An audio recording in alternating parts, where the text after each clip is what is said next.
बाबा साहब अंबेडकर अपना पहला चुनाव 1952 में नॉर्थ मुंबई से 14,000 वोटों से हारे और 78,000 वोट कैंसिल किए गए।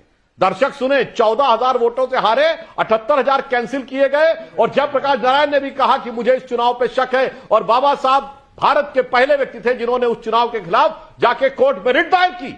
चुनावी धांधली का वो पहला केस था, और उन्होंने बाकायदा यह कहा है कि इसमें कांग्रेस और कम्युनिस्ट दोनों मिले हुए थे। यह बाबा साहब की ऑफिशियल जो बायोग्राफी है धनंजय कीर के द्वारा लिखी गई, बाबा साहब अंबेडकर जीवन चरित्र, उन धनंजय कीर को जिनको 1971 में इंदिरा गांधी की सरकार ने पद्म भूषण दिया था, उसमें लिखा है महोदय। और इसके अतिरिक्त उसके बाद सिर्फ इतना ही नहीं, जब बाबा साहब ने इस्तीफा दिया है तो उनके बाद उनको सदन में अपना इस्तीफा बोलने नहीं दिया गया। जयराम रमेश जी ने विरोध किया कि आप फैक्ट गलत बोल रहे हैं, तो जानते क्या बोला? उनको क्यों बोलने नहीं दिया गया यह बात नहीं बताई गई, यानी उन्होंने स्वीकार कर लिया कि बोलने नहीं दिया गया। आखिर में बाबा साहब को अगले दिन जाके प्रेस कॉन्फ्रेंस करनी पड़ी। अब सुनिए आशुतोष जी, जरा जाके सदन की कार्रवाई देखिएगा तो खड़गे जी जानते क्या बोलते हैं?